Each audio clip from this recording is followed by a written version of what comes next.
my name is Notepad, Anon, and I write games for fun. So what are we doing today? Well, today we're going to be going over everything.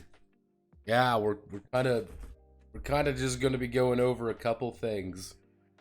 A little bit chaotic today. Let me readjust my microphone here. Let me just readjust you. Let me just readjust you. There we go.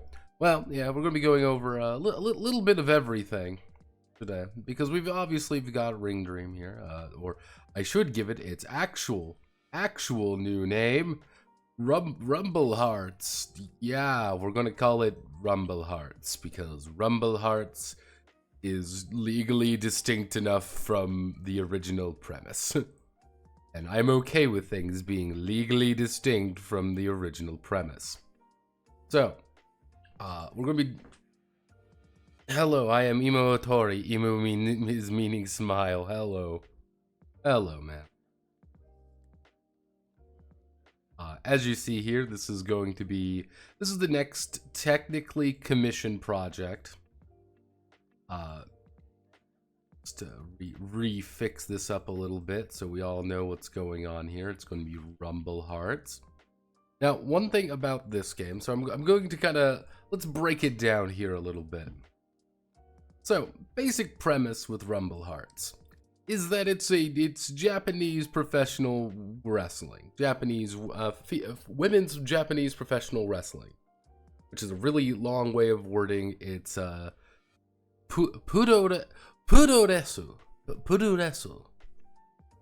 Puroresu is a version of professional wrestling, mostly in Japan. One of the big things is that they like to use strong style, which is to say they beat the shit out of one another.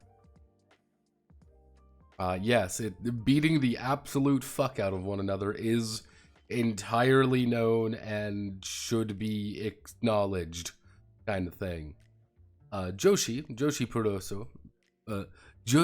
Puroresu is the female variant, and was actually extremely popular for a while. One of the other things here about this game is that it's going to be GURPS. Yes, this is GURPS 4th edition. This is a GURPS 4th edition game, because that is exactly what the commissioner wanted. Wanted GURPS 4th edition, the role-playing game. God damn it. Let's see. Yo, what the fuck is it again? 4E GURPS? Yes, 4th edition GURPS based. It's Kino. I figured Japanese comes first, then pro-professional, then women's, then wrestling. I will be fucking it up constantly. I might just call it Joshi. Wrestling is cool. Japan especially. I watched a little and they seem more acrobatic.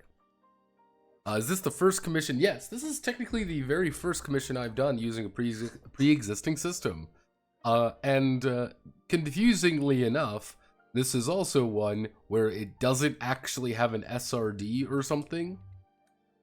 Yeah, GURPS doesn't actually have an SRD. This is a little bit confusing. This is a little bit messy. But if we go to, it's like, oh, it's GURPS. Everyone loves GURPS. Yay, GURPS. This is a little bit messy, because normally what I would do in a situation, let's say I would say, here we go, D&D SRD. Let's say, for example, I wanted to use Dungeons and Dragons 5th edition to write a game. I could just go to their SRD, and I have actually the legal right to select all of this and effectively copy and paste it in. All of this shit's in Creative Commons. I can,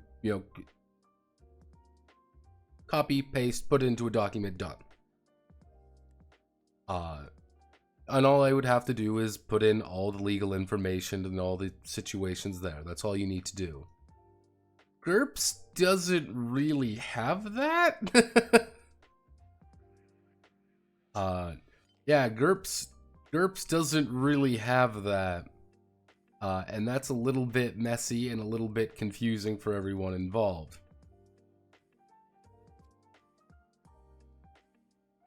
Warping problem.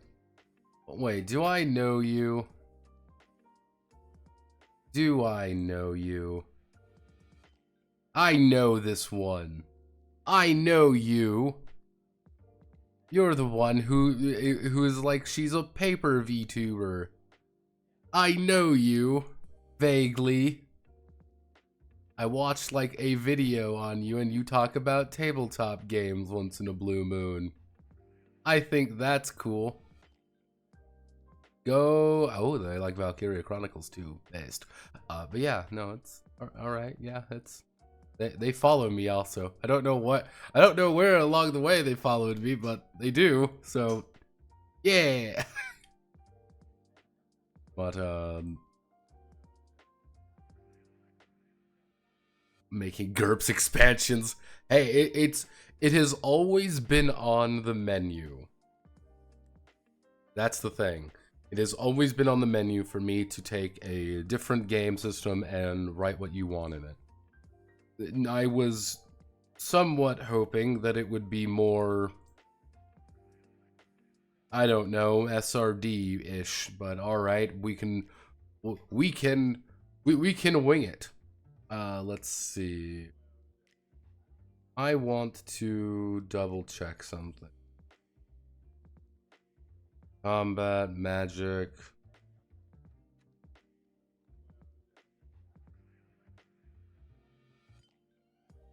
Let's see. This is where things get very... It's very weird and very unfortunate for a lot of things. Yeah, no, I'm going to have to remember all the abbreviations as well. That's just something I'm going to have to remember, because we're going to be citing a few books in this one. And I've kind of talked about it, what books we're going to be referencing. In specific, we're going to be using GURPS Basic Set. We're going to be using GURPS for martial arts, because no shit. We're also going to be using technical grappling.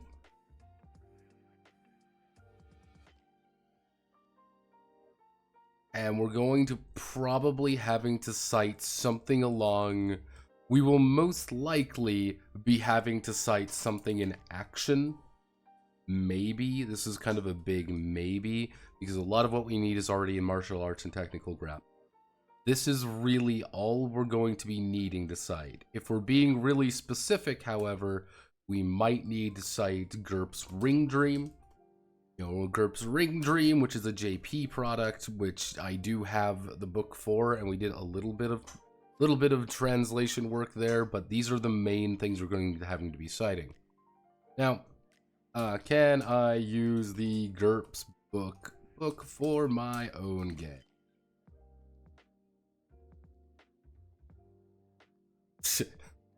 This is where things get really not odd.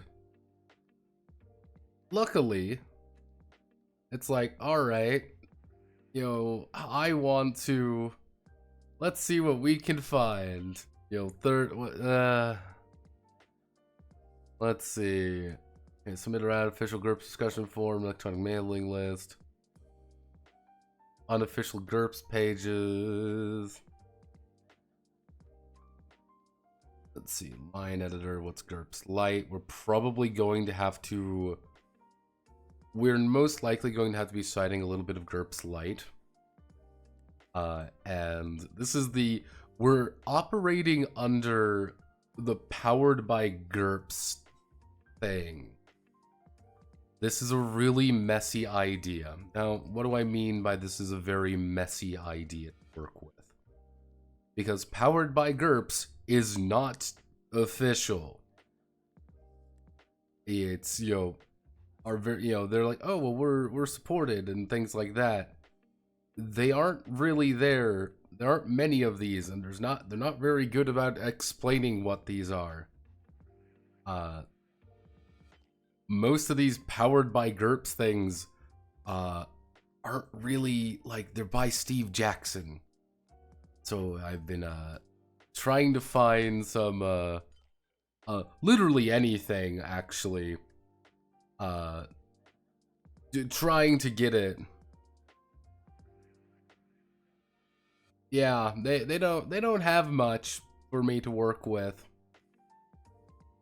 Yeah, they're trying to like get me to submit things, and like, no, I just want to use the game that I have, and I want to use that.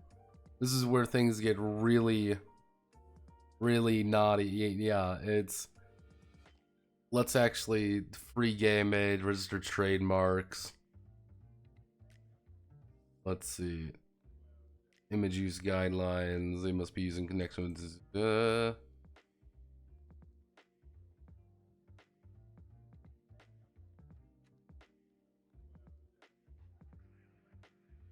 yeah, we're going to have to put in a lot of these things. Which gets really very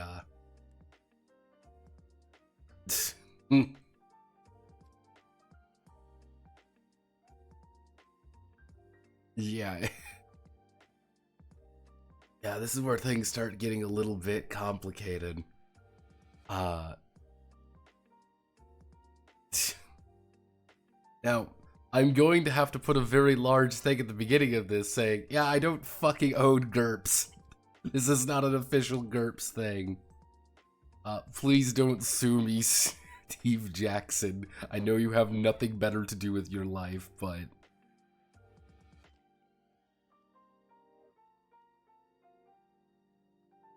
Let's see, Steve Jackson USA will have your head for this. Exactly.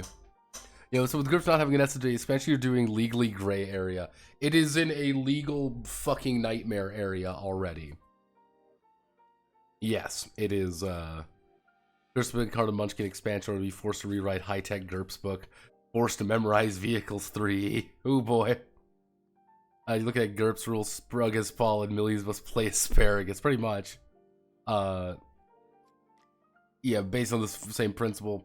Early CD6 system, you could reverse engineer it back into GURPS. Steve Jackson, it's a bit litigious.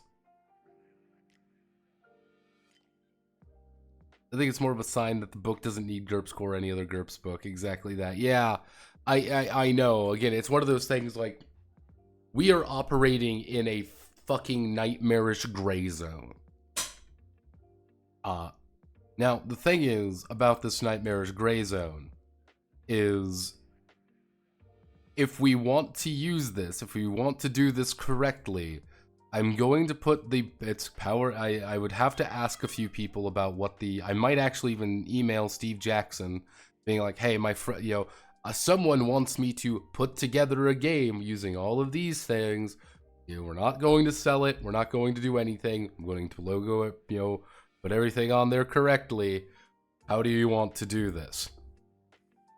Worst case scenario, let's just put the big, you know, I'm gonna put this in big red lettering for myself more than anything.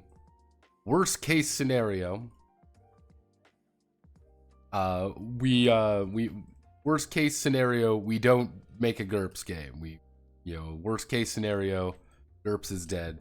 GURPS is dead. GURPS is dead. Billions must sprug. In that case, what we do is we effectively make, you know, burps. You know, we make a legally distinct 3d6 roll under system. Heavily, you know, we make a legally distinct version. That's worst case scenario. Best case scenario, everything's fine and dandy because we're not going to be charging any money for it, and we're going to label everything correctly. We do best case scenario. Best case scenario, GURPS is fine. GURPS is fine. GURPS is fine, and everyone is happy. Yay. Yeah, I really don't know how that's going to go. The fact that he does specifically want.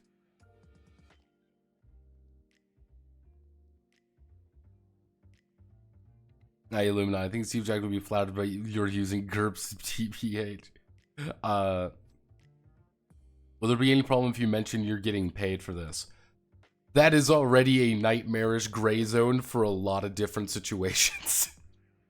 Uh, my argument is effectively I am going to be writing him a GURPS game to hand it. I'm going to be writing him a GURPS game, but it's going to be released for free. He's just paying me to write it. That's all that's going to be if he inquires about that. It is. He is paying for labor, not for anything like that, if that makes sense. That would be the horrifying legal nightmare gray zone. And generally speaking, that's how I've got around a lot of these things. Yeah, I'm just a 1099. Like, it's like I'm the compiling. This is all this is at the end of the. Again, all this is, if we want to be, it's kind of the idea of being a ghostwriter. At the end of the day, that's all I am. I am a ghostwriter. I am a ghostwriter writing a fan work that is legal. That's all that it is. Though I would not mention that. I would just say, somebody wants me to write this down. Hire Nick Ricketta, we could win this. Effectively, yes, we are. I'm a ghostwriter. I'm a very loud ghostwriter.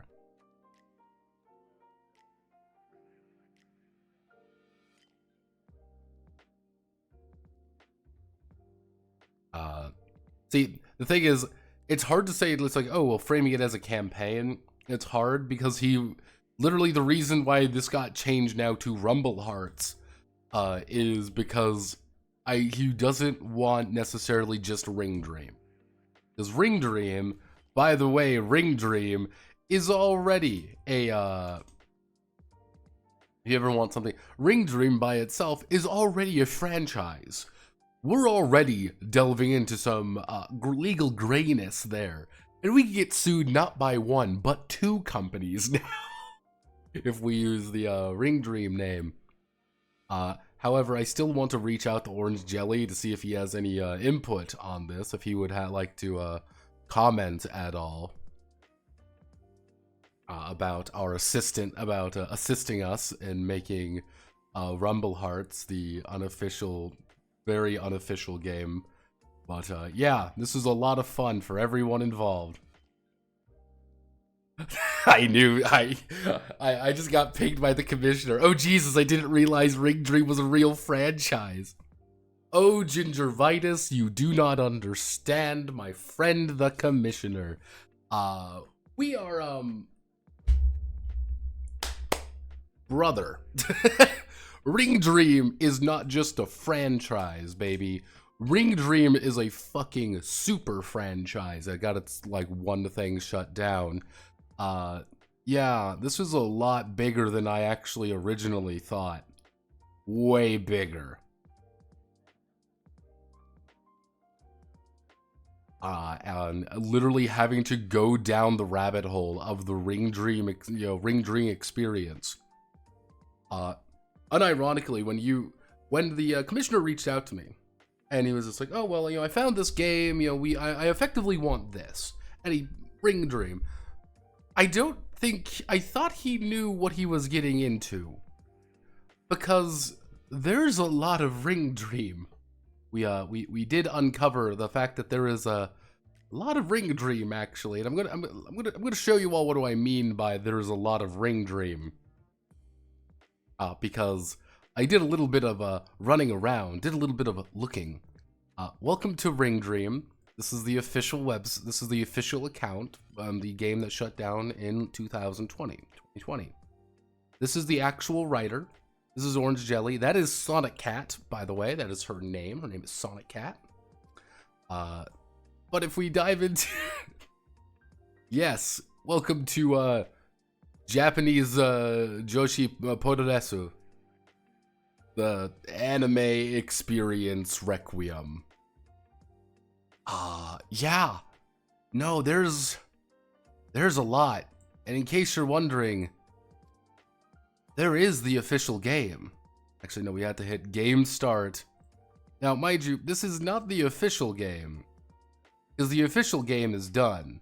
this is the story mode, where you can watch the storylines. Not all of them are there anymore, but Ringo Dream here actually got a little bit larger. That's orange jelly. Oh no, let me find Ring Dream again. Ringo Dreamo. Yeah, Ring Dream here. Now you may be wondering, okay, what's the secret about Ring Dream? Yeah, Ring Dream's a franchise, baby. There's also a card game, apparently. Yeah, that's one of those. Yeah, there was a mobile game, there was a desktop game, there was a 90s card game. It was specifically a GURPS supplement. It wasn't an actual GURPS book, it was a GURPS supplement, and we actually did a little bit of digging because my infinite autism demands blood. This is GURPS Ring Dream. Just gonna pop it in here so we can hop back and forth pretty easy. This is GURPS Ring Dream. Now, interesting thing to note. Now, you would buy this book. Oh wow, look everyone, it's Ring Dream. Get a nice little comic, them explaining what's going on. Now, all of these girls, it's hard to get a good idea about when this takes place.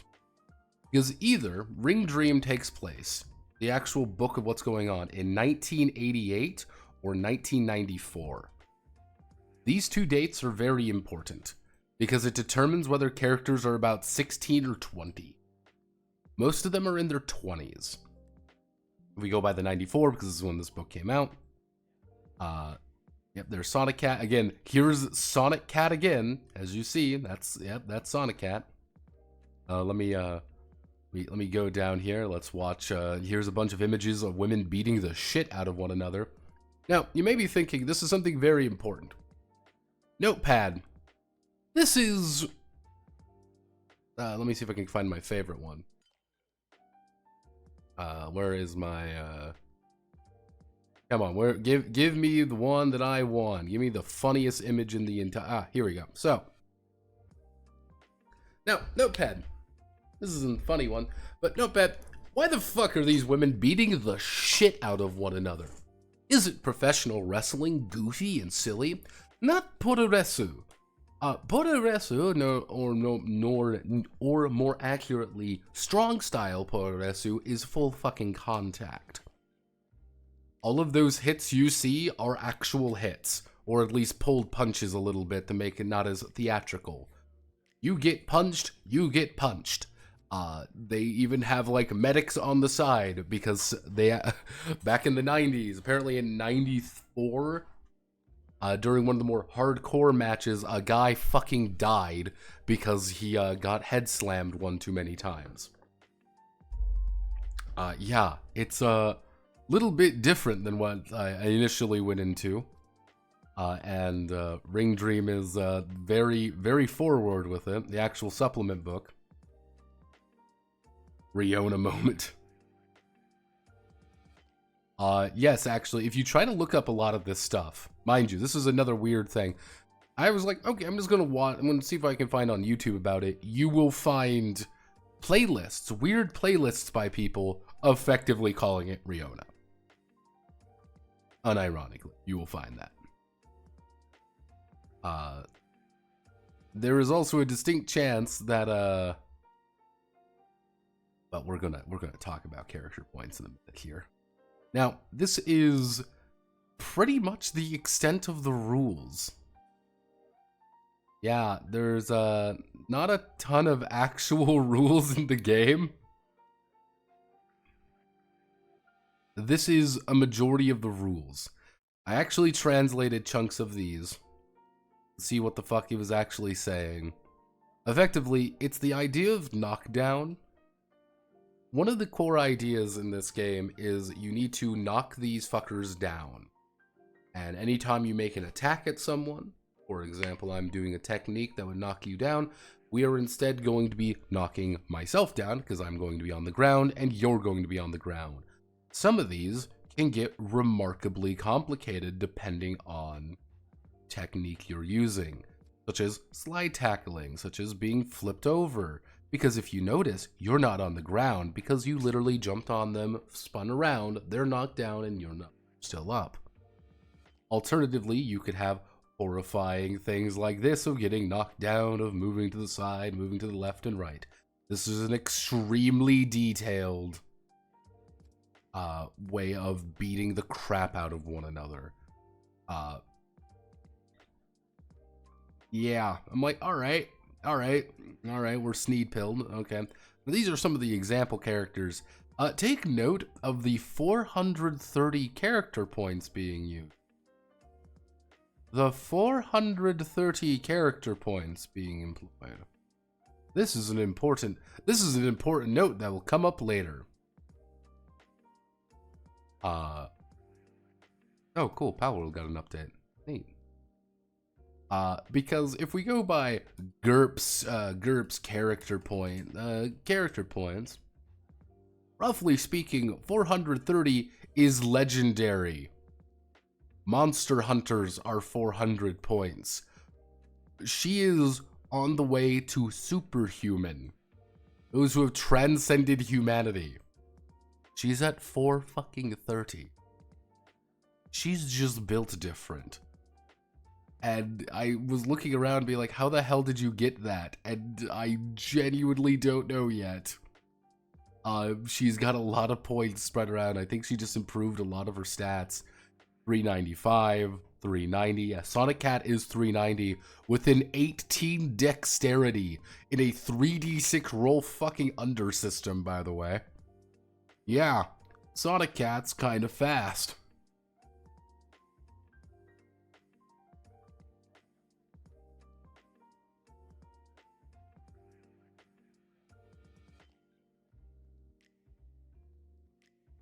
Yes, 18 dex.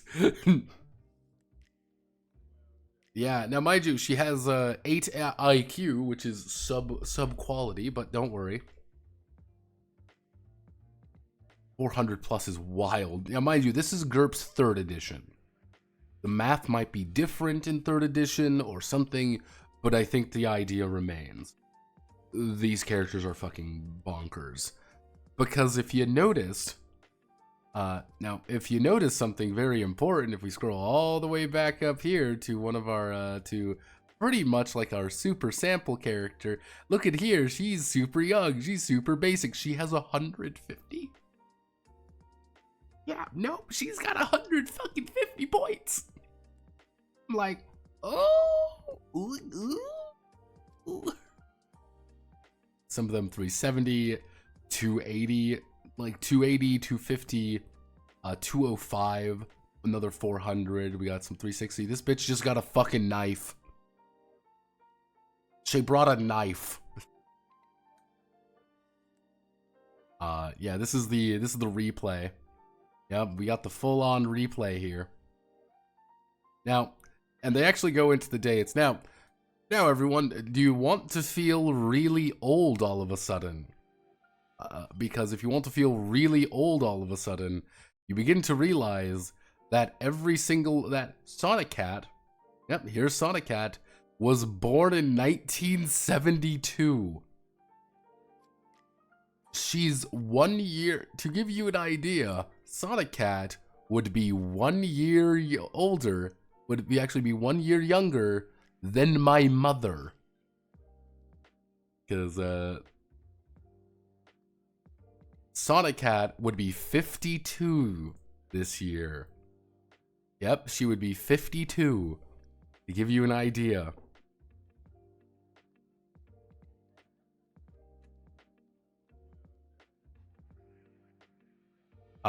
Yeah, Sonic Cat's still going, and there are some, 72, like, this is, I believe she is the youngest, because she was born in 75.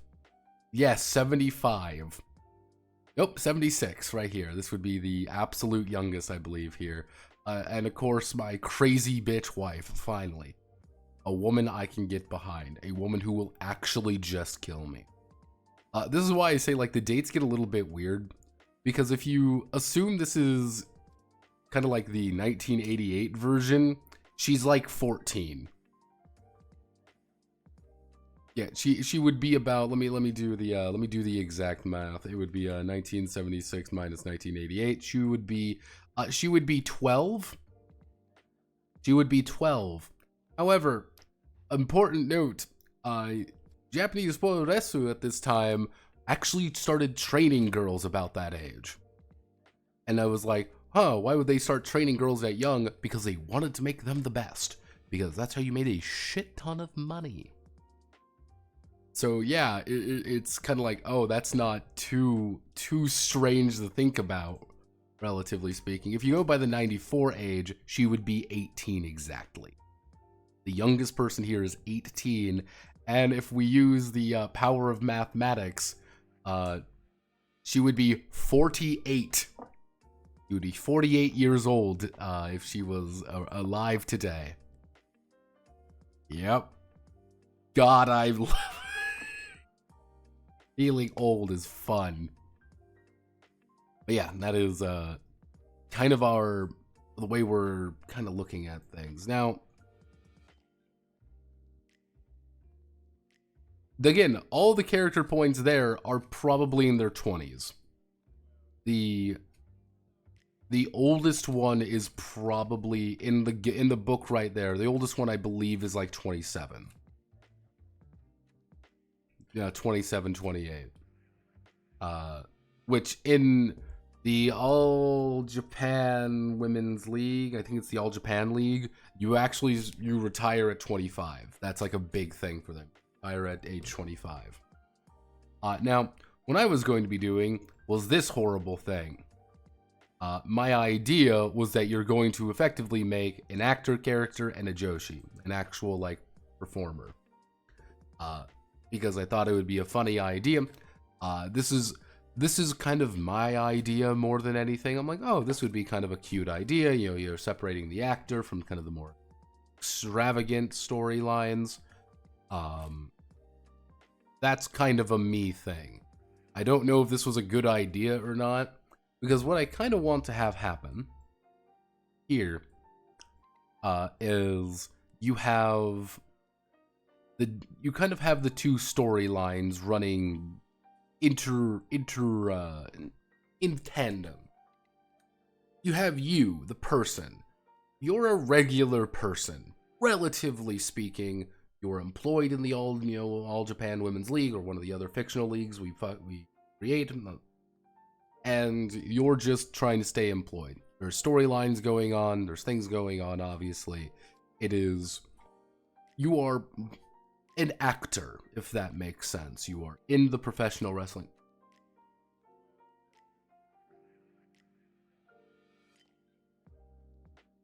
I heard something. You are an actor. You're doing your best. But then you would go into your Joshi, otherwise known as who you are in the ring, effectively, and they would have their own things. It could be, hey, you are good friends with Miki-chan. In for realsies, you're good friends with her. However, in the ring, you two despise one another, because that's the storyline that has been going on. That's kind of the idea. The storyline is you two hate each other.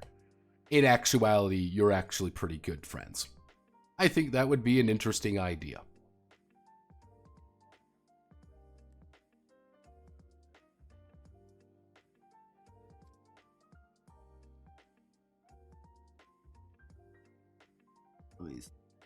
I missed that in the commission sheet. Unironically, I might have missed something in the commission sheet. That would not be the first time I've done that. Let me open up the sheet real fast. Let's open up the sheet. Let's see. Billy played on it with a hex grid. No kayfabe. Pro wrestling was real. All right, yeah, I know we can do that.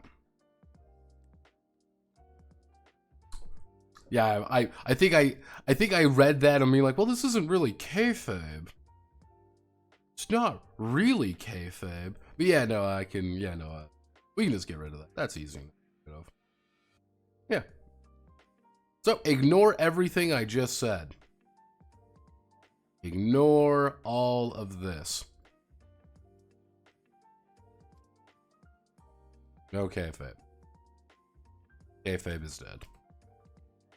There we go. Actually, that makes my life really easy because we can get all of this shit. We are still, fuck you, we are still going to keep this. I think this is a good idea because generally speaking, yeah, no shit it is. I don't want people just automatically trying to kill everyone. That's not what we're trying to do here. That's not the goal.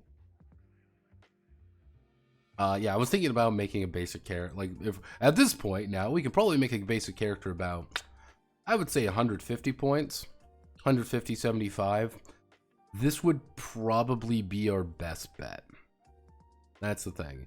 I'm thinking 150 because if we go under the original Ring Dream ideas and we go with all the other things with GURPS 4th edition, this will be a good starting point, if that makes sense. You are at the start of your career, and we want to make sure that you have a goal to be the best. You cannot start as the absolute strongest ever created. You have to start at the bottom kind of thing and work up, because that's interesting. That's something, it gives a good storyline, and it also lets you build up things here. Because I do want to put in a thing of face and heel. You may think, what is face and heel? Face and heel are actually terms from wrestling, which is to say, good guys and bad guys. Good guys are faces. They are people that they want to promote, that they are heroes, and they are generally good people. Heels, on the other hand, are bad guys. They are the ones who break the rules or do something naughty or are just assholes. John Cena, if we're using from American wrestling, John Cena is traditionally seen as a face. He goes out there, he does his things, he wrestles the bad guys, and he wins. I don't know who's a recent heel actually. Let's go. Let's see. Do we have any recent heels? Let's see who's the. I don't know who any of these people are because I don't keep up with any of these things. Let's find up a funny, a Dion Lennox.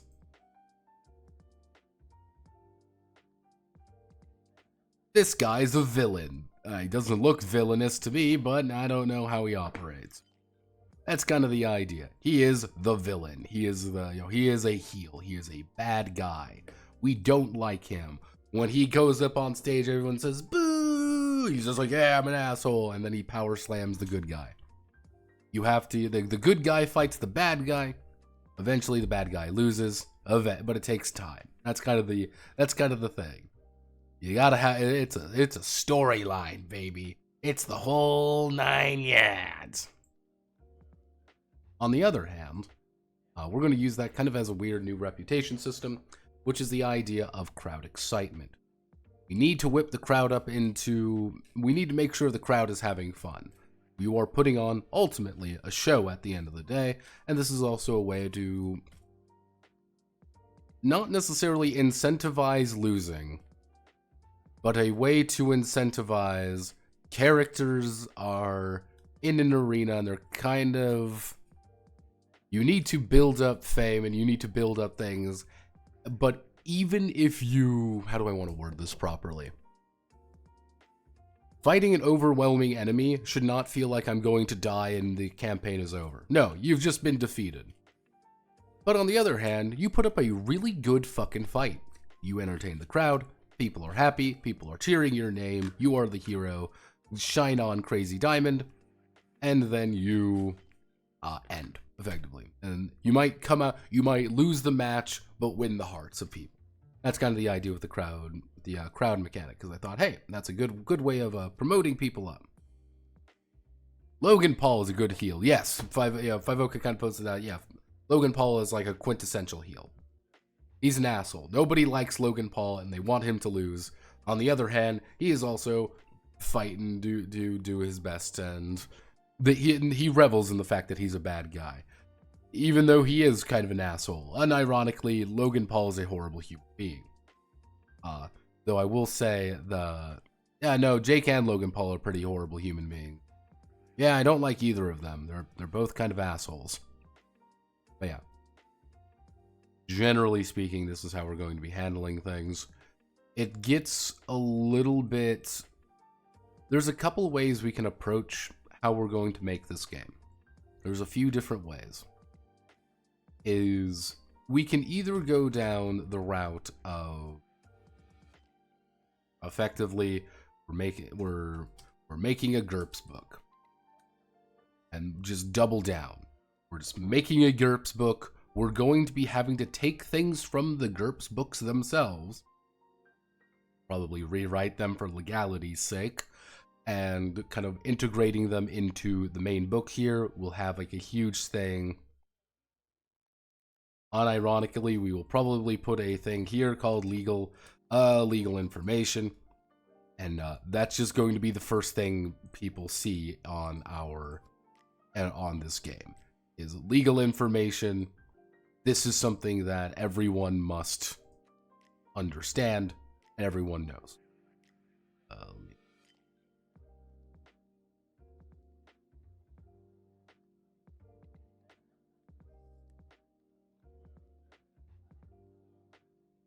Actually,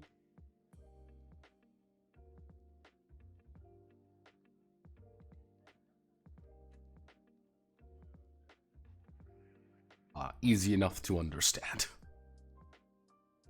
On the other hand, we can kind of do it effectively like what Ring Dream did, which is the Ring Dream method, which is we're making a supplement book.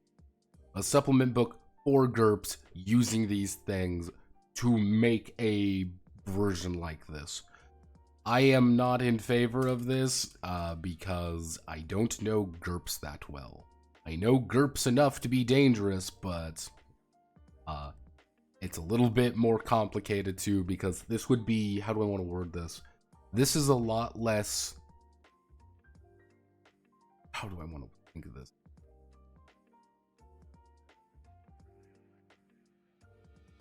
Yeah, unironically, if we do the supplement book material, it would be consult all this information, consult all of these books before you do. We are just adding on to those books.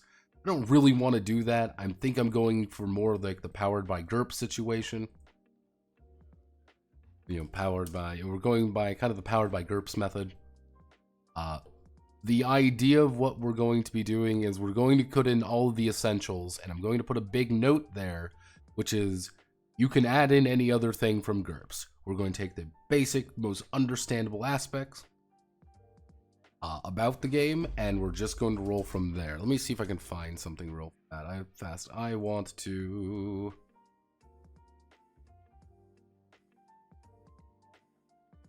Oh yeah, I forgot. You have to fucking get GURPS Lite in the most retarded possible. Let me see if I can do this right. Let me try I can open up GURPS Lite correctly.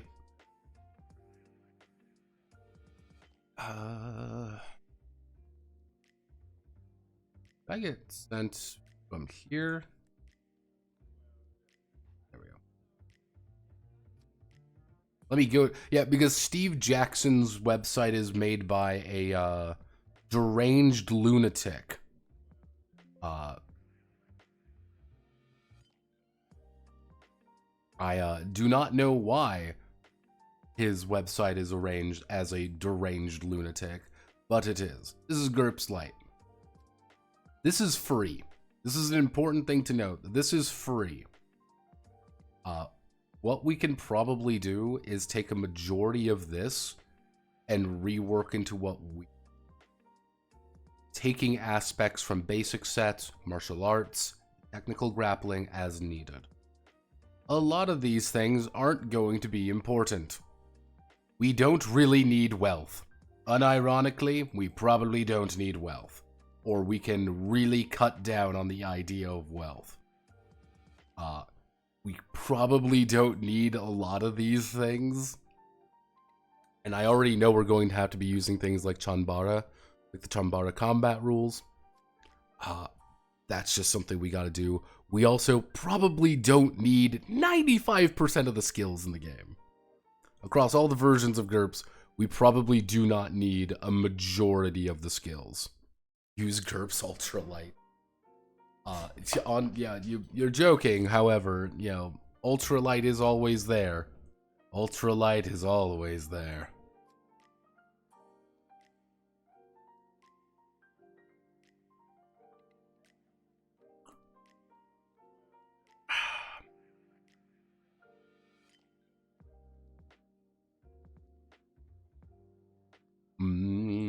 Yeah, this is kind of the this is kind of what we're working with as well. We don't need a lot of things, ironically. We can cut out quite a few parts of GURPS. Because, do we really need guns? No, we don't need guns. Do we really even need ranged weapons?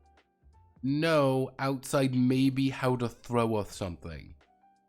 Even down to the melee weapon table, it'll probably be like 5 entries, one of which is the steel chair. We don't need that many things, because ultimately we're about wrestling and we're about, well, breaking someone's face off. Yeah, things are a little bit, change posture. We probably don't need an extensive amount of things, but we can improvise. Trust me, we can find a way. Life finds a way. They do want let's see, we're going to do the approach. Characters in a nutshell. Kayfabe is dead. We don't actually that. One thing that we're going to need to worry about is effectively turning hexes into the ring. Little bit complicated putting hexes into a square, but we can work with it. We can work with it. Everyone. I mean, let's see. Let's bring out a hex map. I just want a hex map. Blank. Because GURPS uses a hex map. For those who don't know, GURPS uses a hex map. And because GURPS uses a hex map, we put this here, and we're going. So, we want to make a square. I mean, if we want to make a square.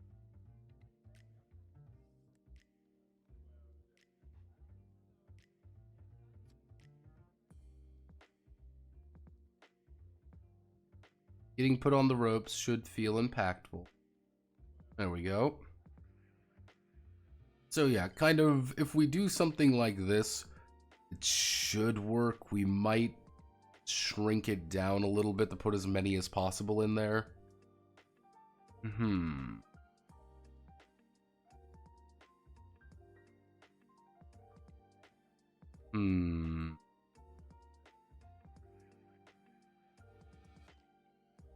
Again, the hardest part about this project is not going to be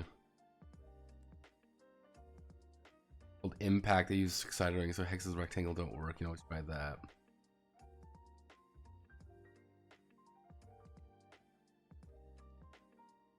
Ultra light book from the first time I bought Munchkin. That's joy of GURPS, and intended more of a toolkit than a system in and of itself.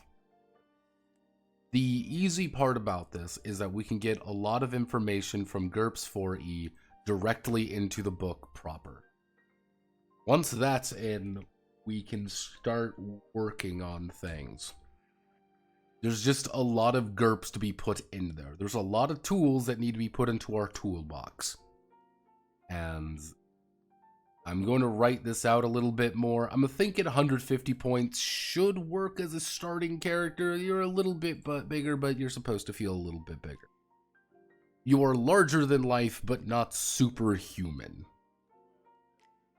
But you can develop into being superhuman. Yeah.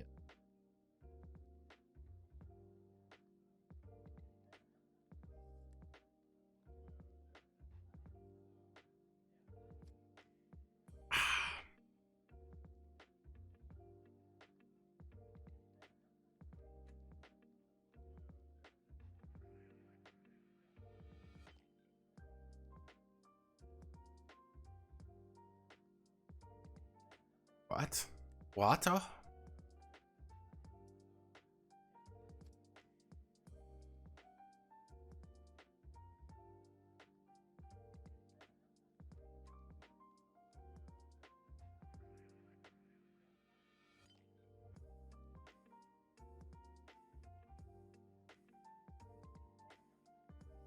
All right, I'm feeling this game. All right, I'm feeling it. There you go. Let's see what else. Yeah, no, we will sit down and throw our face at this one night. We might do it tonight. We might not. Depends on how I'm feeling. So. That's not all we're working on today, though, so I'm just going to make sure all of this goes away, and we're going to open up Cruciform. We're going to open up the Cruciform manuscript, because I can never escape the Obsession Project. That's the point. So, as I was kind of talking about earlier, we need to really overhaul the entirety of Out of Combat. That is arguably going to be a huge thing we need to do. Do I know how we're going to overhaul the entirety of combat? No. I don't know. That's why we're here. To sit down and cry. You know, cry.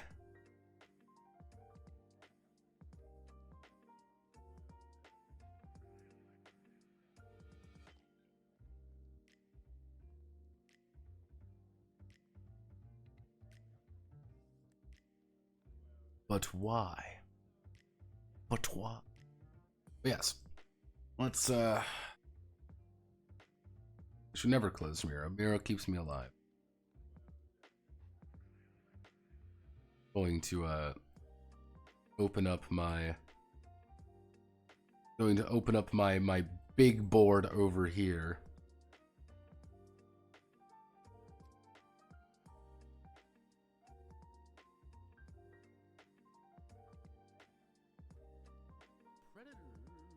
Oh, we've got a manly for our slightly disorganized stream, so I needed to bring in my most disorganized manly.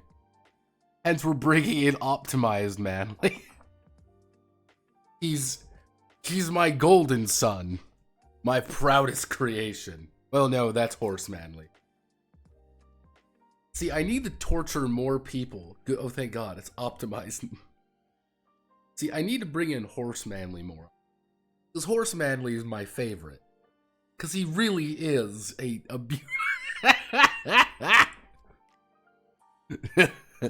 No! What? I mean, there's nothing wrong with Horse Manly. Horse Manly is a perfectly valid member of the community, Manly. I'm sorry you don't like Horse Manly, but Horse Manly's family. And similar to Vin Diesel, we don't leave family behind. I need the horse more. What? He's perfect. I don't know why you don't like the horse. He's perfect. He truly is. Yeah, there he is. See, look, he's fine. Look at him. Manly horse.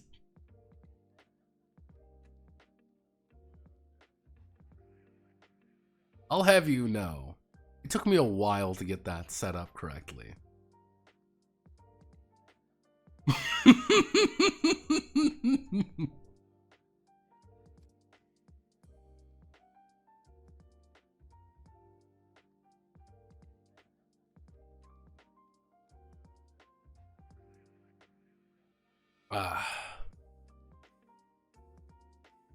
Yeah, I mean, I shoot Horse Manly even if he didn't break his legs. Luckily, he doesn't have legs. He's a horse. He's Horse Manly. He doesn't need legs. So, I would say there's let's just do this real fast. So, there's a couple areas of Cruciform we need fixing. First one is out of combat experience. Now, out of combat experience is a little bit little chaotic because there isn't one right now. There is not a good out of combat experience because it is using currently we have the Fists of Chaos method. Now, this is bad. Maybe wondering, Notepad, what do you mean by this is bad? Well, the entire idea of the combat system is currently, I'll write it out here, is characters, PCs, actually I should say adjudicators. Adjudicators have 1dx, d4, d6, d8, d10, d20. Easy enough. Challenges have xdy, 3d4, 5d6, 2d10, whatever. That is what the main difficulty is. Now, what you have to do, it is roll over. I have 1d10, I need to beat 2d6. This is a lot more complicated than you think. Now, problem is, then we have skills. Skills reduce X. Now, actually, I should say, well,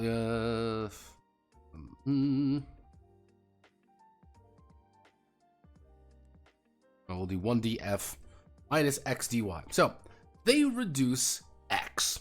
They reduce this.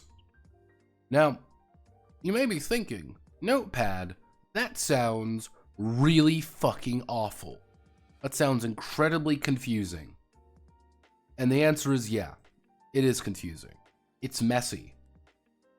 Because one of the problems of Fists of Chaos, arguably, one of the big issues with Fist of Chaos, and you can kind of say this is also one of the bigger issues behind Cruciform, is that it's the main premise, you could say, is actually just the combat. Everything else is kind of I wouldn't say secondary, but definitely not a priority.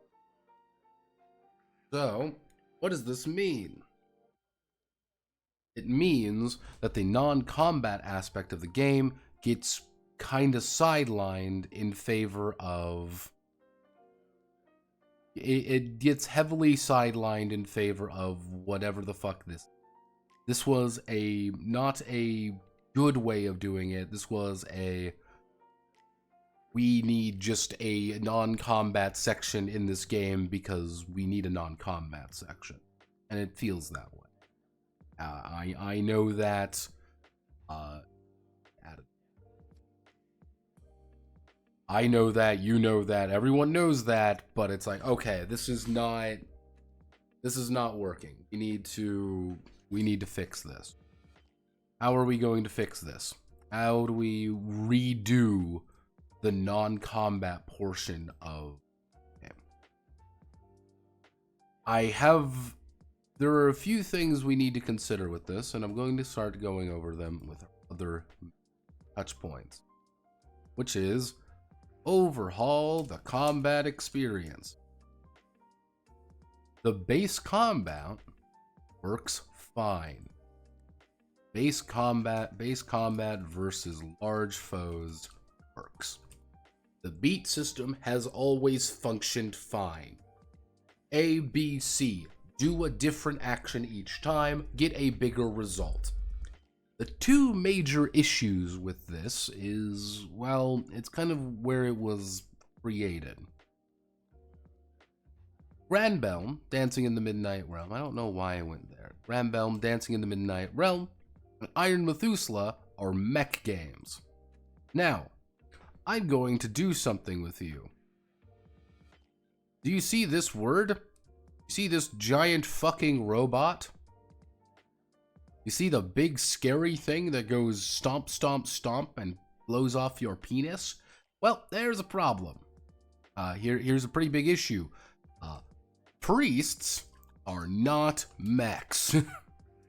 This is an issue. A lot of the beat system is based around hardier enemies, hardier characters that can get repaired very easily. This is somewhat of a problem. The basic concept, the base concepts, I should say, base concepts of combat function. I'm actually going. You can keep orange. Base concepts of combat continue to function. There's nothing wrong. It's basic idea. The problem is what we're going to need to address more than anything is conviction and momentum. Effectively, health lowers too quickly. You are losing too much health versus what you are paying out. Because conviction is very important. Conviction is your health. Conviction keeps you alive. Now, the problem is, things chunk you way too fast. So conviction needs to be increased. So we know conviction gets chunked. It's chunked fast. We need to address that.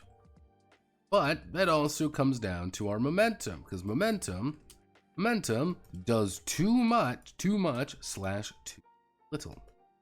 This is how the combo system works, which you're burning momentum or you're burning conviction to do more actions. Which you need to do more actions because we also have a problem with that minions are doing.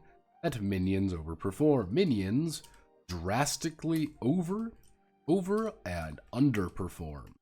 They either do a lot or they do nothing. That is an issue. We need to address it. How? I don't know yet. That's kind of the nature of the beast there. I don't know yet. Some other things I was kind of noticing is, like, again, the idea, like, here it works. But this also leads to a larger issue, which is brace and evasion. Brace and evasion are way too high. Or actually, no, maybe that's not the right word. Brace and evasion are too wonky to track. That's always been an issue, but it's easier with mech stuff because it's entirely just in the giant robot. Here, it's a little less that way.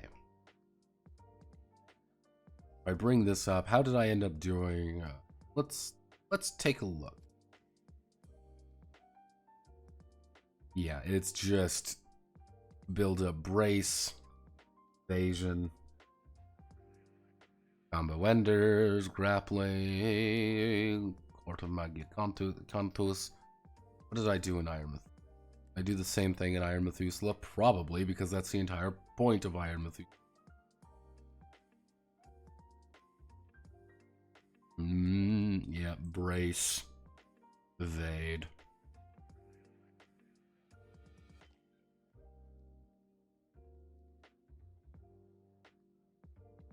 Yeah, so it's kind of like,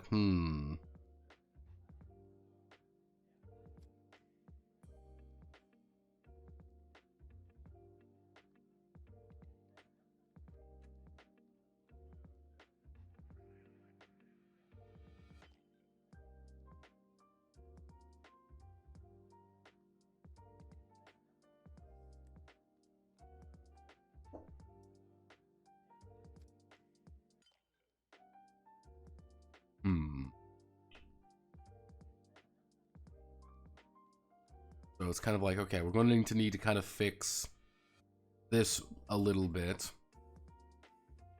Quite a bit, actually, honest with you. I'm trying not to beat around the bush here at all. but there are problems we need to fix, and I don't know how. I thought we were, honestly, I thought we were a little bit more ahead than what we currently are when it comes to Cruciform. I'm like, okay, people seem to like Cruciform, people have played Cruciform, and now it's kind of like, okay, here are the issues that we've been noticing. So this is actually one of the patrons actually sent me this. They said they like, yeah, I played this game quite a bit. I played it. Well, Monkey played a couple sessions of it. Yeah, this is skill system is awful. Yeah, we're gonna need to overhaul skills, and yeah. As well, the person can adapt the beat type for non-combat by having it go up as you switch between different attributes and skills. I don't know. That's one of those problems, is because we need to. How do I want to? The beat combat system is fundamentally incompatible with the out-of-combat experience. That's incorrect. That needs to be worked in there better. How? I don't know. Ranbelm uses something different. Iron Methuselah uses something different. They all use different ways of doing it. And none of them are good. I'm reading the Euducius Luke's document. Is that the latest thing to look at? Technically, as of right this second, yeah. This is the manuscript. The manuscript is where I'm keeping all of my notes, but nothing has really, like, super duper changed from A to B, if that makes sense. So if you notice something, it'll probably remain the exact same. You just won't have my schizo meltdowns. I do still have the character sheet. God, it's bad. Oh yeah, Guntan.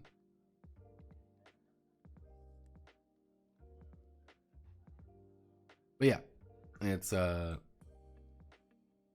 yeah. So we're kind of going through this. Then we have mooks were easy to kill, but the combo system but due to the combo, it's hard to kill many of them. Yeah, that's something we need to work with. He's up rolling due to attacks being auto kills. Yeah, it took time to move. You know, they were deadly because that leads to a very.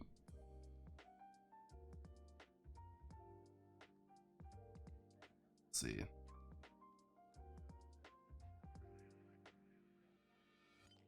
Yeah, yeah, we can. Yeah, the setting was silly. Yeah, that's fine. Honest to God, it's. Yeah, no, setting is silly. That's not really a complaint. That is just something that I find to be appropriate. It's supposed to be. Now, so we've got all of this, like, minions need something. I don't know what it is, which also leads to the combo system. Like, the combo system needs some fixing. I do have some possible fixes for this. It really depends on how other things up. One of the other things to note, actually,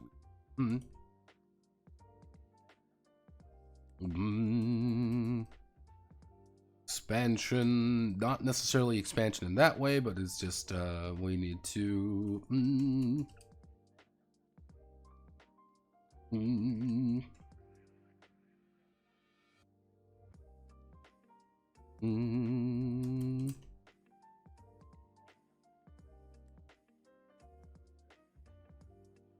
and I'm calling them anima. I'm keeping the idea of anima type because it's like, yeah, what's your soul? I'm like, yeah, that's fine. Let's see, we need to add the undead anima type.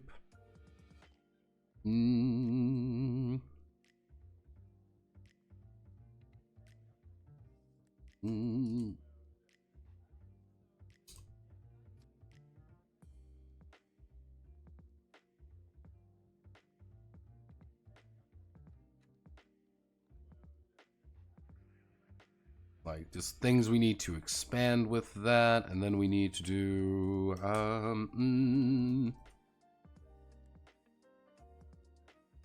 additional material, which if we're adding additional material, what we want do not that color. We're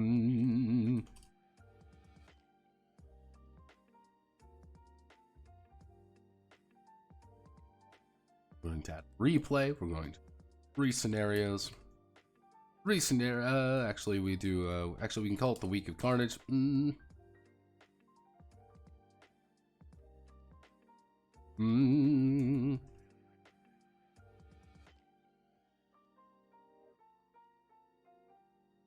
3-part intro scenario. After we get the scenarios set up, we're probably going to have to do, I would say, about 8 sample characters. Once we do 8 sample characters, we'd probably need to do dozen major threats. Oh yeah, this will be our good additional material things that we need to bulk up the book effectively. What the Witches Week is just going to be a sample adventure, and we're going to use an enemy that's going to be kind of our constant enemy, because we're going to create a demon that is going to be our constant throughout all testing.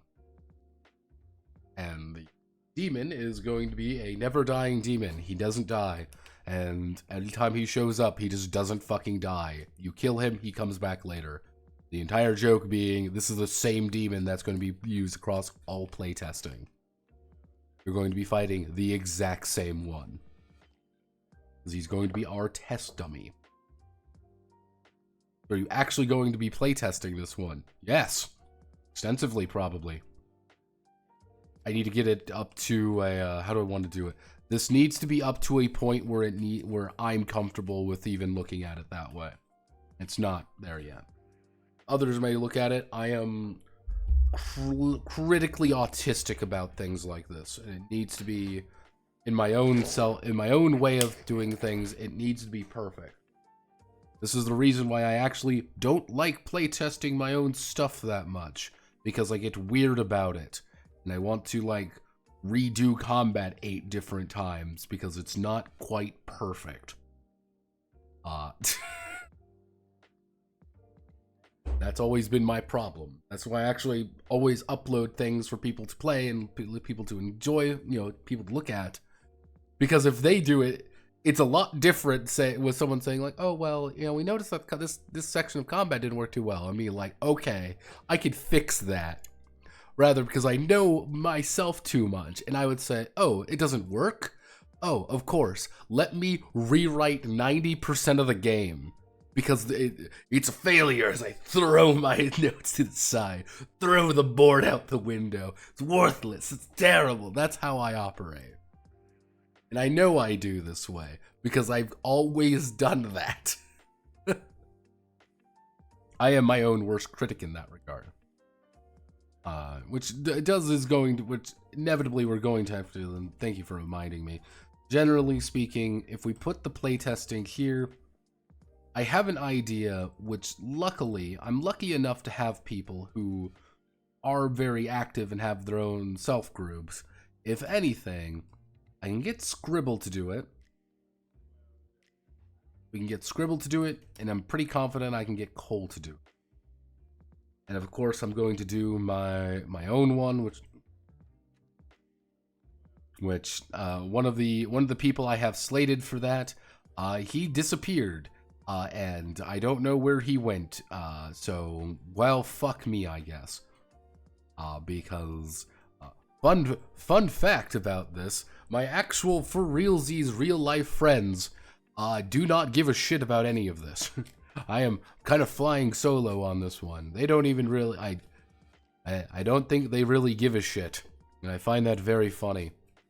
I am very lonely, but we're making progress.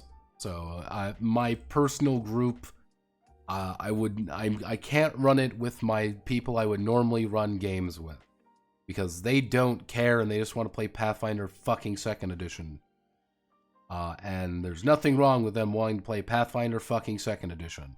It's just that Pathfinder fucking 2nd edition is really, really boring. If you've never been subjected to dealing with, I'm sure I'll see it come up around the Discord. Yeah, the goal is the manuscript here is going to be worked on up to a point where this Redux phase will go to PL1 phase. After playtesting 1, I collect all my notes, I collect everything I need, it'll go to PL2 after some revisions, and then finally we'll go to PL3, which will be a longer one. Rather than just like a one-shot, it'll be like, let's see if we can't get a longer campaign out of this, even if it's just a week of time. Even just running the 3-part scenario of the Witch's Week. Or even fighting one of the, like, literal, here's the playtest scenario of doing everything you need to do into this, string 3 of these together, end. The idea, the goal, hopefully being that through 3 different individuals, or 3 different groups, and more, by the way, these are just people I know, that I'm 95% sure I can at least convince to do something with this, they would be more active. Hell, this is my art director, my quote unquote, let me put big, you know, jar-based art director. But, if I can get just as much playtest feedback as possible, that'd be ideal.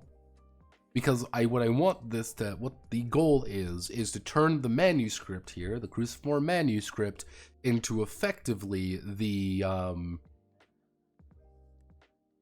I guess you would call it quick start? Not even a quick start necessarily, like, here's the basic version of the game. There's going to be no art or anything like that, and it's going to be effectively this. It's going to be very direct and very easy to understand. It'll have like a very basic scenario in the back and like some very basic monster creation rule. Done. That's it. This is your game. On the other hand, the full version is going to have the replays. It's going to have all the sample characters. It's going to have all the relic stuff. It's going to have all the information. It's going to have everything you want in it, rather than just, here's the bare minimum to play. That's the goal. And yeah, a light version. Just kind of like, here you go. Does this seem interesting? Buy the book. Hey, does this seem interesting? Buy it. And what I could do as well is we can always bring this out to other places and shill it a lot easier because it'll be a very little document.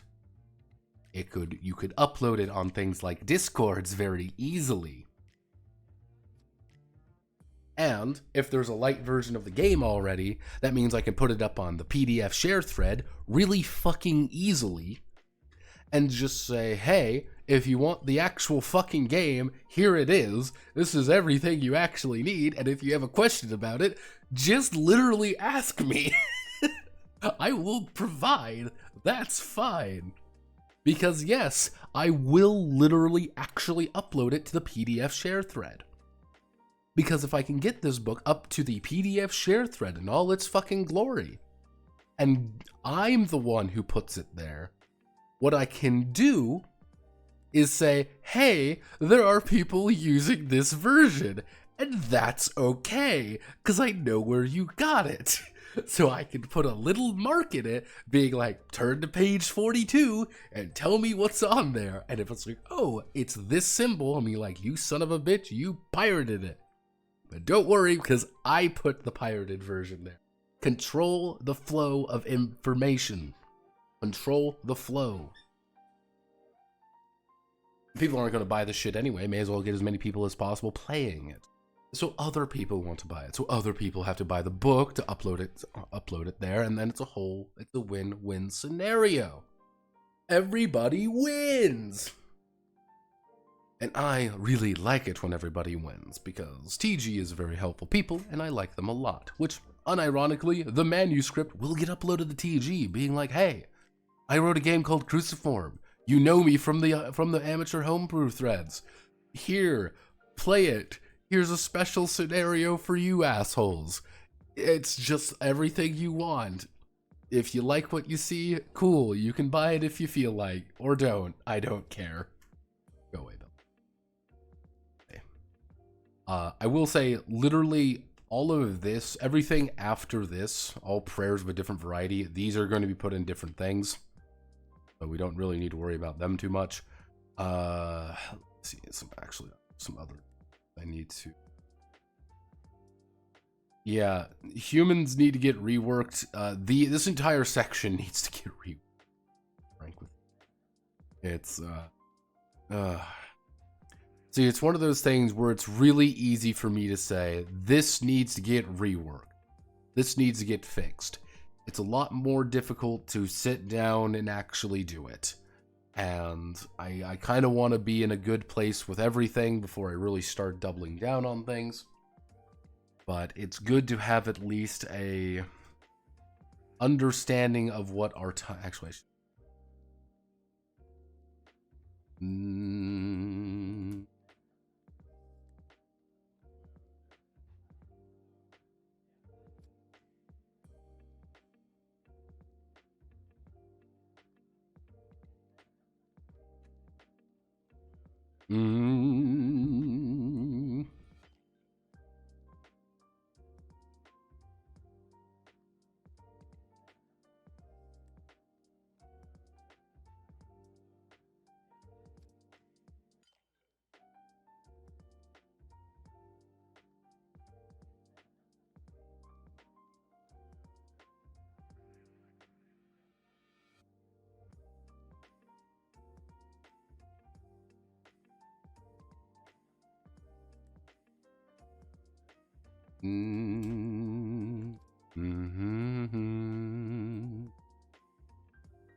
September, October.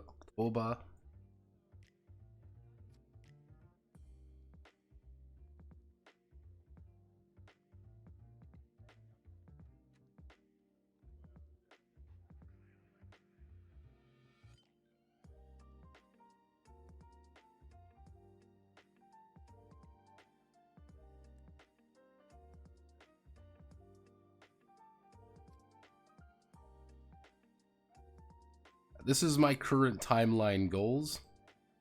These aren't really specific timeline goals because I don't really know what the situation's going to be. But this is my ambition. This truly is my work of art. So effectively, over the next 2 months, I want to get the system reduxed and overhauled to a good point, and ideally by August, it is in the hands of at least one or two groups. And then by October, November, we're in the hands of a few more groups, and then the general menus. Competition.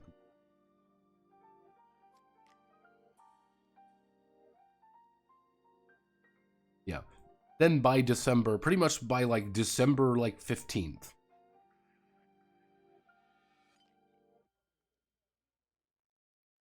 GM tools as well. Man, I don't even know what the fuck to add in those things. I've always been a fly by the seat of my pants GM.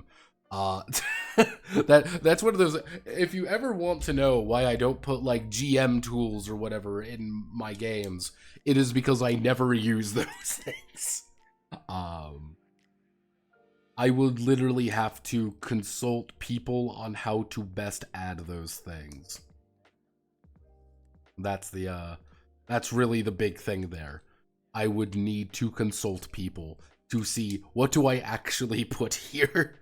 Like, oh, here's how to make characters and stuff. Like, that's a little different. Like there's of course like going to be like random tables for rolling encounter situations. It's due to the nature of how Cruciform is going to be set up and how I plan on setting it up JTRPG style, which is going to be very scenario based rather than encountered. It's going to be scenario versus encountered based, which is a very fancy way of wording of it's going to be very already kind of planned out what's going to be happening. You're just in that scenario and what do you do in that scenario kind of thing. We don't really, like, rolling for, like, oh, random encounters and stuff don't really seem too appropriate. There are probably something, again, situations you even mentioned. We can probably improvise some situations, or at least have some, like, here's some reaction tables or something. The problem with that is that needs this to be fixed, and I am very much blanking on this. I just need to sit down with some people and really hammer that aspect out, because I don't have a good idea. And I am blanking entirely on it. That's been kind of a universal issue I've been dealing with.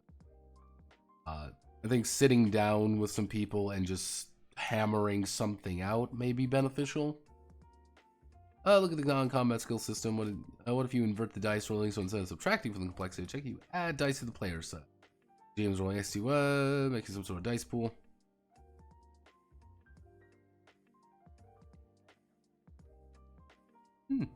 We can invert it.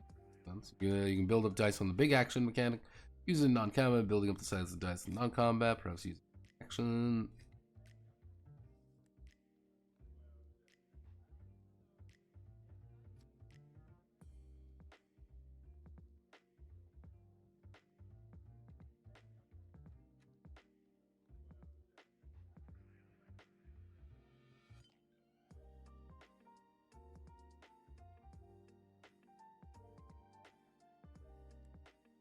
Yeah, in here. Just note that down real fast.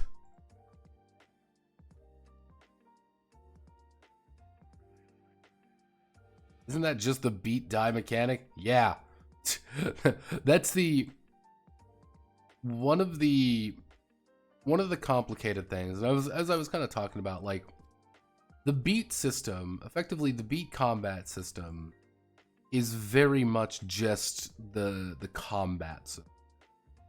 It never really extended far beyond combat, and every time I've tried to convert it into a non-combat situation, it never really worked very well.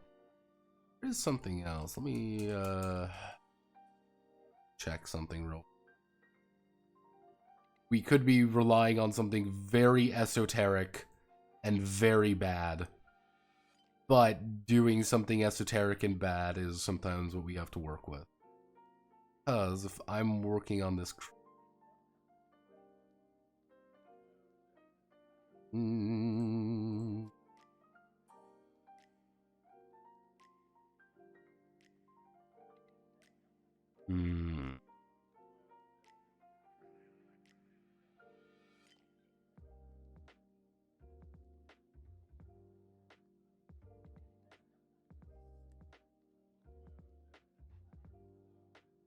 I need a fixed rate monster edition, to be honest. Oh, geez. Game looks rough.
Hello. Hello there. What the hell is this art? Yeah, Monster Girl Adventures. There's a story with Monster Girl Adventures. And the story of Monster Girl Adventures is that it used to be a horrifying porn game. Yeah, no, this is arguably one of One of my most famous games. Otherwise known as making Monster Girl Encyclopedia, the tabletop role-playing game. I literally reduxed it and made the game better in every physical possible way. And people were like, no, we want the worst way. We want the absolute worst way to play the game. We want the bad version still. Like, fuck you. Fuck you to hell. So yeah. God, I always forget there's so much options in this game. So many options. So many options. Oh God.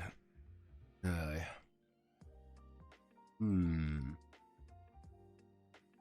is the beat die for non-combat? Started in the middle value like DA, and then went for them based on how they interact with XX and his best kid.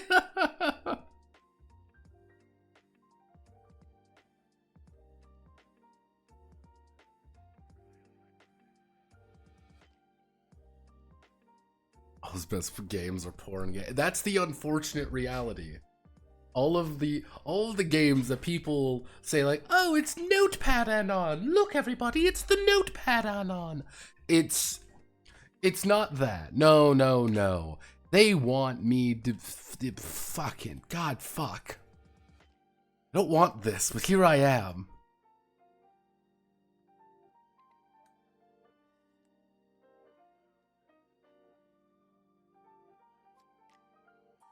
You want you to suffer.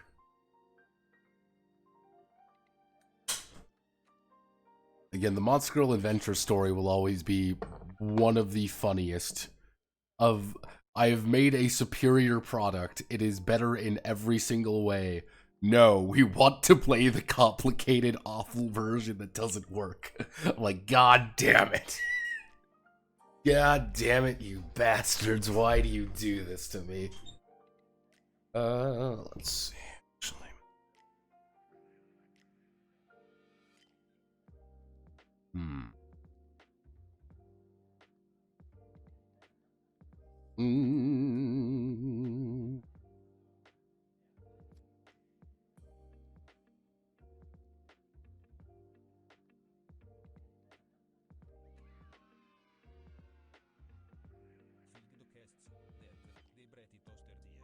The Bratty Toaster Diaz.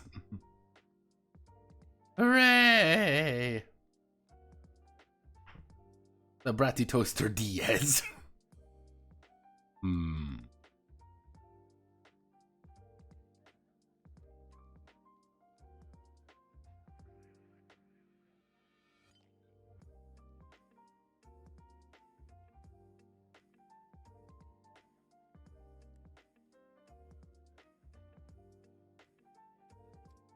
See, we can use this method. The other option, because what you were initially proposing, I was like, this is not a bad idea.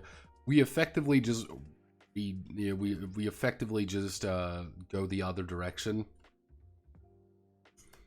with how this currently works. So effectively, if I have like a skill, if I have like skill 3, it would just be 3D, 3DF, whatever my attribute is. I would be rolling 3 of those die. Having 0 skill in something is saying I have 0 DF, which would also bad. Fuck. Unless it's like you always get a mercy die. Because the idea of having I guess you would call it a momentum die. I don't like calling it a momentum die, but we're going to call it a momentum die for now. Which is just, which would just be a, D4, D6, D4, D6, D8, D10, 10, D12. Effectively, the more actions you're doing, the more you're doing something, the bigger your die is going to get.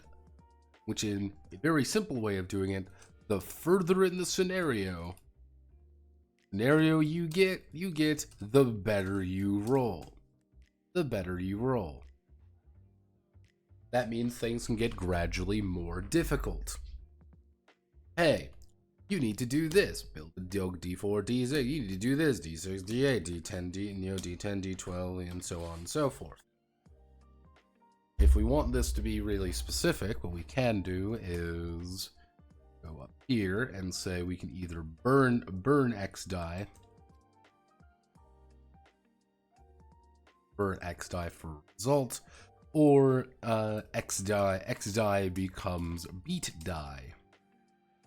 So it's pretty much if you do a bunch of actions and you are being very active in combat, hey, you start off at a D20, or you start off at a D8 or a D10 or whatever, and then you go from there.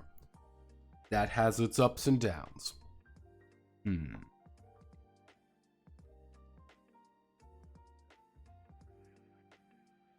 0 DF, roll 2 and take the lowest. See, the problem there is that there would be either we give out a bunch of skills to mitigate the number of 0 DF occurring. Because 0 DF is our, worst case scenario. We don't want people to ever have that. That's not like this is a bad thing. Bad things are bad and feel bad. Like, oh, well, I'm dumb and stupid and I roll 0 DF, which means I roll 2 die and I take the absolute worst. Even like a basic roll, if you even want to keep this system, that would make even like a D4, like a easy, simple check, very difficult. So we would need to find a way to get around that. Unless we change this system to be something else, but then that's kind of a... Then we're going down a completely very different route, which you're seeing the complications of this.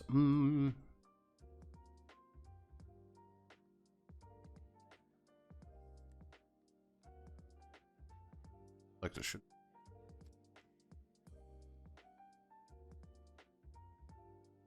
Yeah, again, and I like the idea that golems are just hyper-focused at things. A golem shouldn't... A Crusader golem should not be talking to people. He's not the talking guy. He's a giant 7-foot-tall brick shithouse whose majority of his conversation skills boil down to, hi, no, goodbye. It's like, that's a weird character. That's an interesting, strange character that you have to kind of deal with. Is he a brick shithouse? Yeah. Toaster golem.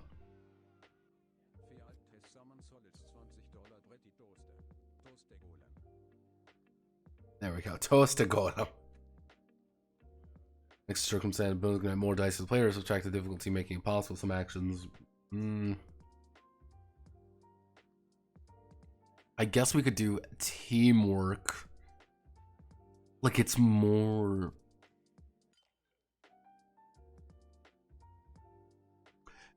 If we do something like that...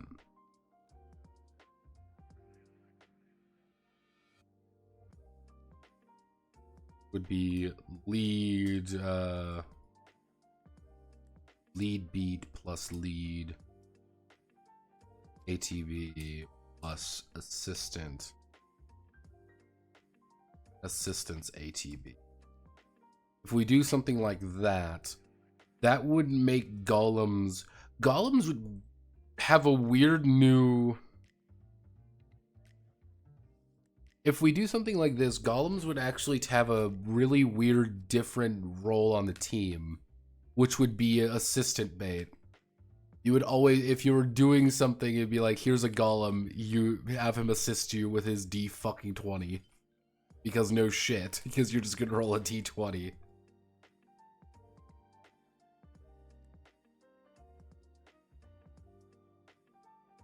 Do die from difficulty based on level of success or something.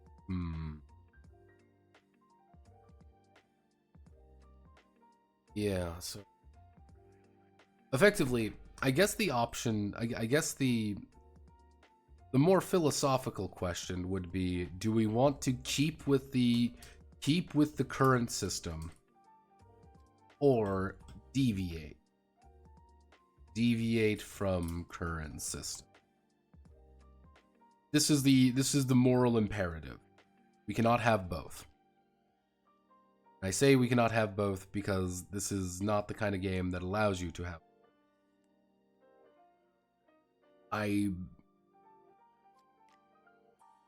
Because we can continue trying to workshop around this, or we can just say, nope, we're deviating. It's not that anymore. Because, let's see, Iron Methuselah. If we open up Iron Methuselah has a very weird way of doing it, but that's also baked into the lore. That's one of the things, too, is that it's actually baked into the lore. Which is during the time in Purgatory, an Engram only make a test to see if they can bypass Adam's challenges. They compare their attribute to the difficulty value.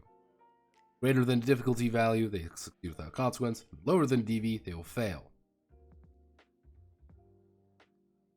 Because you are literally just comparing your attribute. If it's like a D6, you have a 6. If you have the D10, you have a 10. But you want to get stress. Because the entire idea is that you want to stress yourself the fuck out. That's the point. It's a very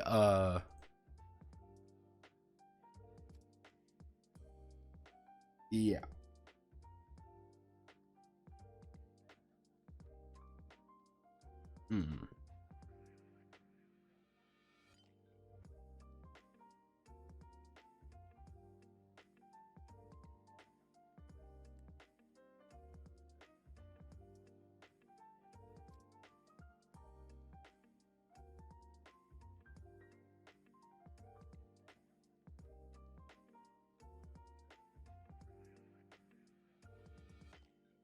One of the idea, Iron Methuselah has a very specific way of doing things because Iron Methuselah is a very weird game about being in a very weird situation.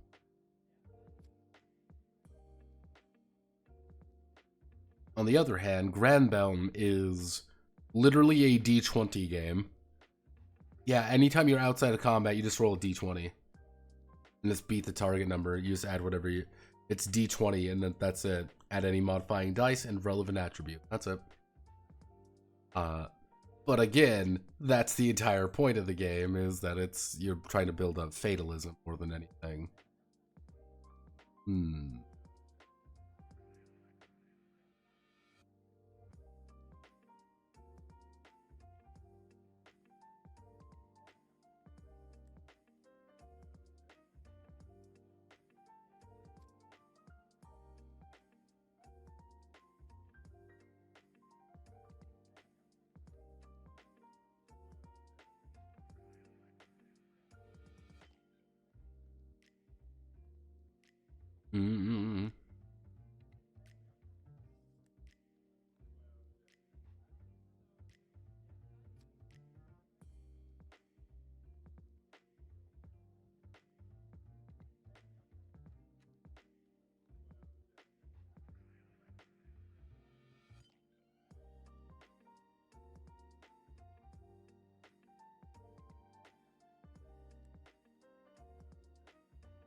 Let's see, extra circumstance. Could it be dead go only in one direction? Feelings, but dice.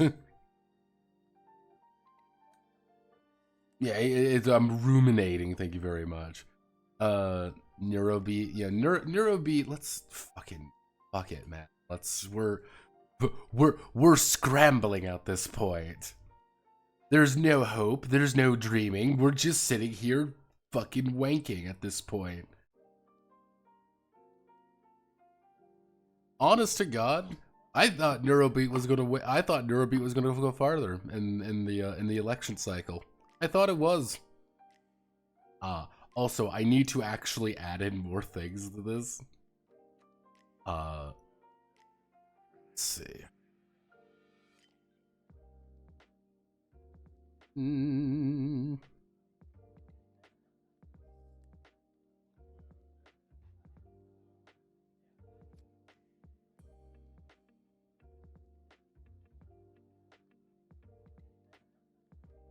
Mm.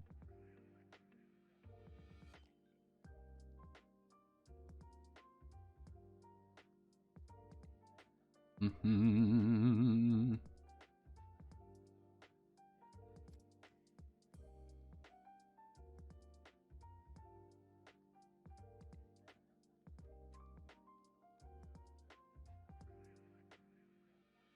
Mm.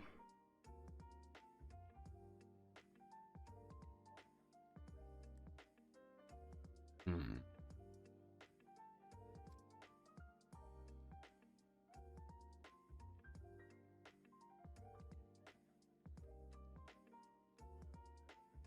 Mm-hmm.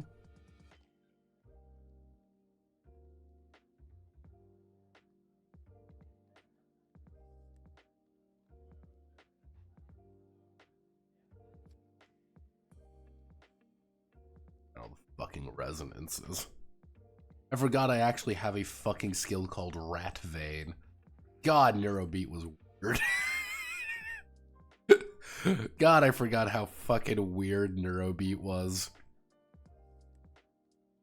How uncomfortable this game is. Oh, Jesus. Why do you... Oh, no. God. We're looking at it was requisition services. Beat. Investigation.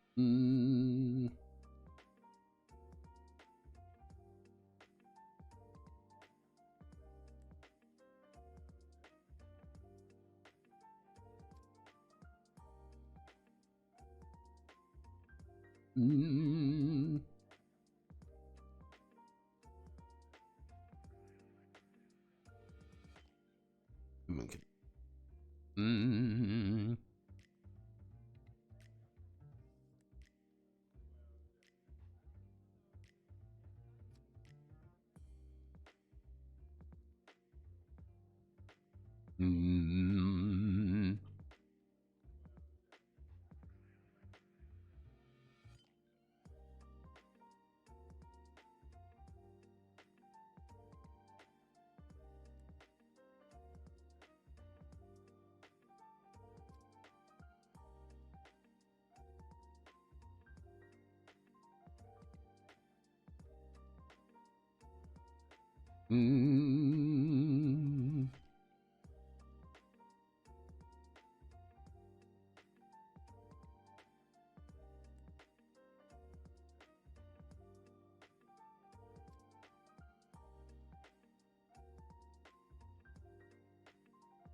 Okay.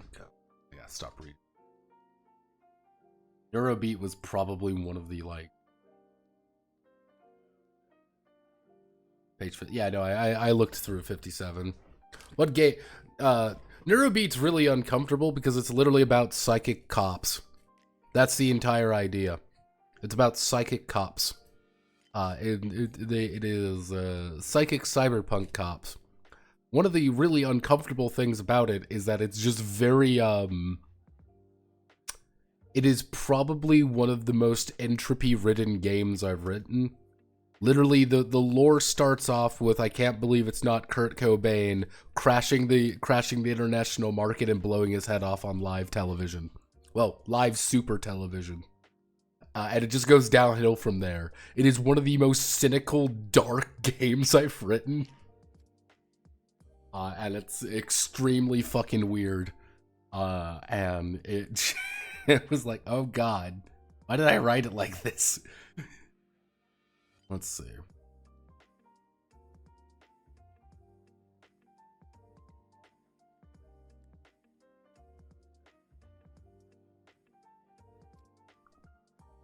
My one fear about adding in, like, my one fear is that I don't want the I don't want to indicate to anyone that the out of combat experience is more important than the combat experience. It's one of those really weird situations in a game like this. Like, yeah, the combat's the main point. You should be coming for the beat combat system. So it's like, adding in a bunch of like little knobs and dials, I'm a little bit worried about that, but that'll be it.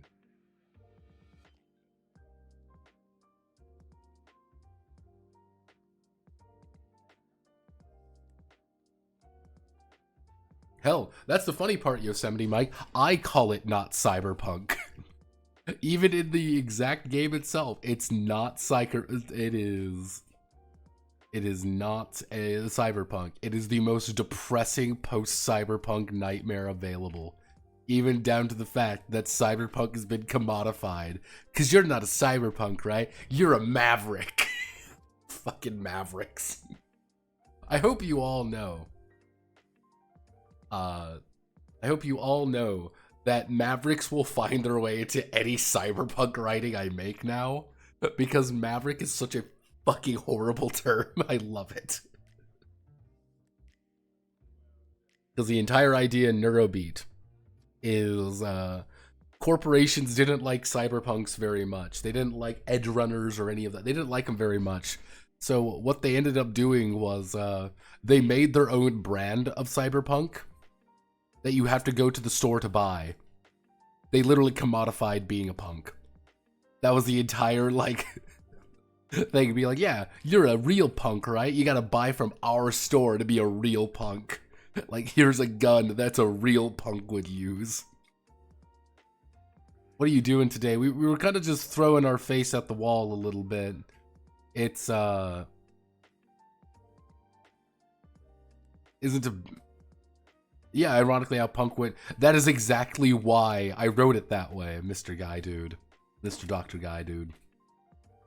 Was I wanted it to feel it was kind of like a really bitter, just like treat, like it was a bitter memoir about why I fucking hate cyberpunk these days.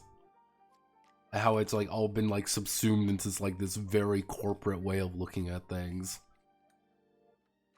and it taking place in probably one of the like dingiest places I could think of, which was Neom.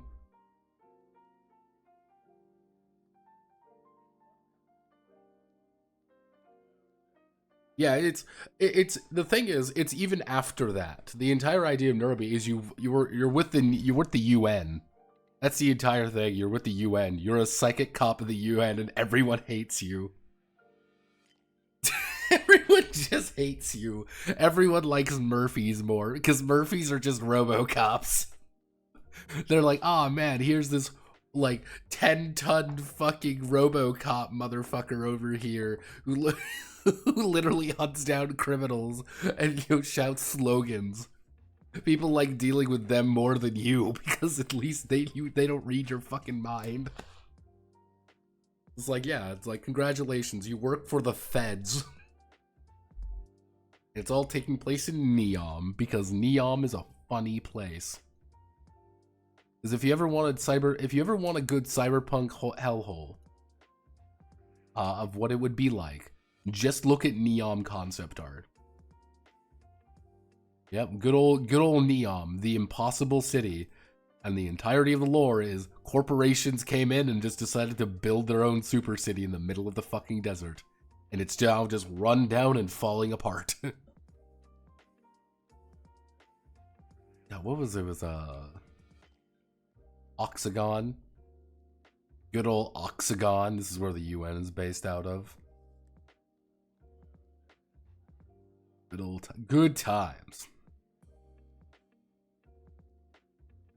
After that, it turns into blame. No love for those employed as Blade Runners. It's kind of the idea is like you are like Blade Runners effectively. You're like really boring. You're the Blade Runners nobody likes. Because, like, you're not a real cool detective. You're not, like, a real one.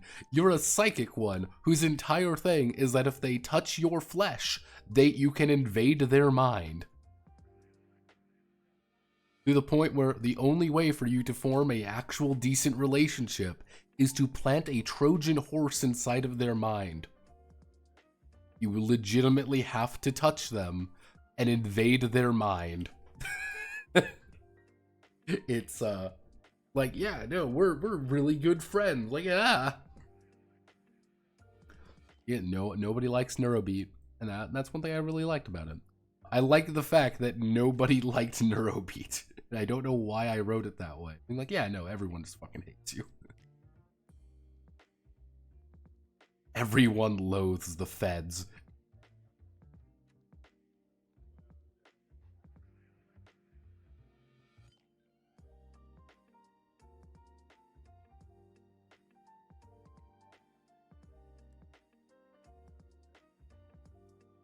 Hmm.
Because it is important. It is important to have on.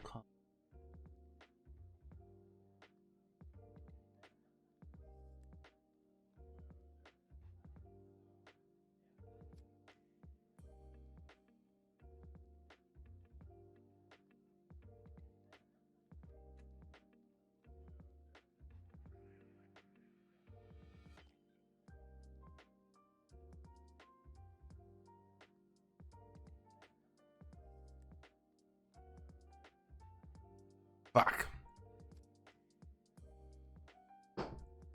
Ugh. I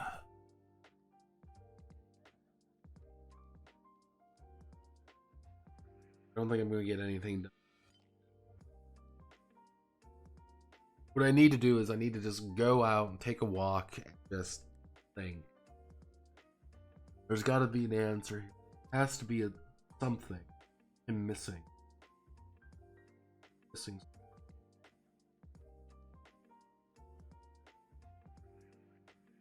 Yeah.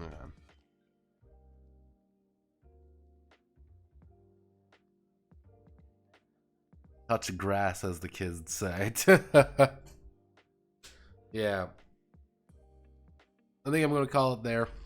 I know we didn't get too much done today. Mostly just meandering conversation. But welcome to game dev work, baby. Make 1 the floor instead of 0 gets... Yeah, and we could make it 1 the floor. Like, you're always going to roll 1 die, but how do you word that then? Every skill begins at 1? Maybe. I feel like I'm missing something. Don't know what it is. Luckily enough, we have access to every die.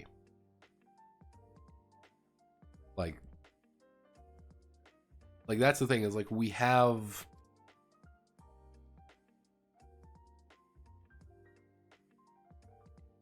Zero DF.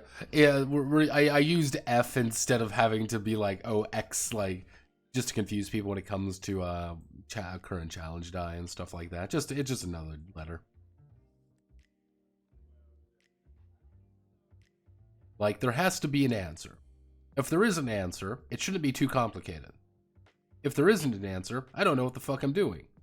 This is very frustrating, because I know there is the right way of doing something. I don't know how to do it, though. There is an answer, and I want to find it. What I mean by it's hard to word is... if you were to write in, if you were to see on your character sheet, Athletics 1, what do you see there? If it's like this, if you keep your skill, what do you see with Athletics 1? You do, oh, it'd be 1DF. 1D, whatever the die is. Unless you choose to say, no, you're always going to have one die there, or it's like, oh, everything starts at 1 and you would write it in as 2. But like that would look weird on a character sheet. Like that's where things start. That's what I mean. Like it would be really weird to be like, well, you have 1, but not really 1. Yes, no, and or maybe, but perhaps. I'm trying to avoid that. Yes. I think I might touch grass. It's still light out. I am, as they say, away.